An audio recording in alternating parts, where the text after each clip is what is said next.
তো আসসালামু আলাইকুম। আশা করি সকলে ভালো আছেন। আজকে আমি আসলাম আমাদের বাড়ির সেই পাশে যে বিলটা আপনাদেরকে ইতিপূর্বে অনেকবার দেখানো হয়েছে। আসলে সবকিছু ভুলে যেতে চাইলে কিন্তু ভুলে যাওয়া যায় না, কারণ তারই একটি প্রমাণ আমাদের এই বিলটা। আসলে যারা গ্রামে জনপদে বড় হয়েছে, সুশিক্ষিত মানুষ হয়ে তারা শহরে বড় বড় চাকরি করে, তারা আজকে গ্রামের পর গ্রামের অনেক কিছু ভুলে গিয়েছে।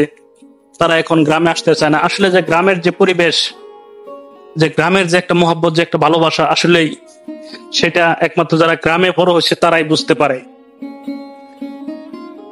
আজকে দেখেন, বেশিরভাগ লোক আজকে গ্রামে বড় হয়েছে, গ্রামের কাদামাটি নিয়ে বড় হয়েছে। তারা লেখাপড়া করে উচ্চশিক্ষিত শিক্ষিত হয়ে তারা দেশে বড় বড় লেভেলে চাকরি করতেছে। আজকে সে চাকরি করে সে গ্রামকে ভুলে গিয়েছে। গ্রামের মানুষকে খ্যাত গাইয়া বলে তারা আখ্যায়িত করে।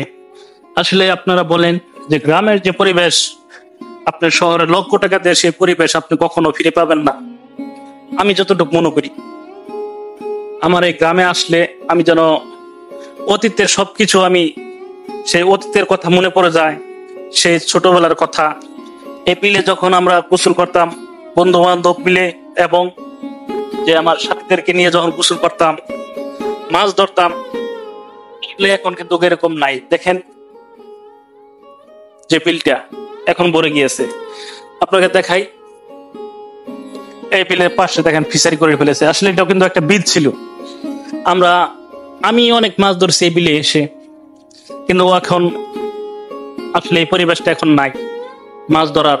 আগে যখন রান্না করতে যেত মানুষ, রান্না করতে যাই দেখে ঘরে খাবার হয় কিচ্ছু নাই, একটা শুধু জালি নিয়ে, ঠেলা জালি, চিনেন ঠেলা জালি তো অন্তত চিনেন, ঠেলা জালি নিয়ে আসা আপনার আধা ঘন্টা মাছ মারলে মনে করেন যে আপনার মাছ যেত ভরপুর খাওয়ার জন্য।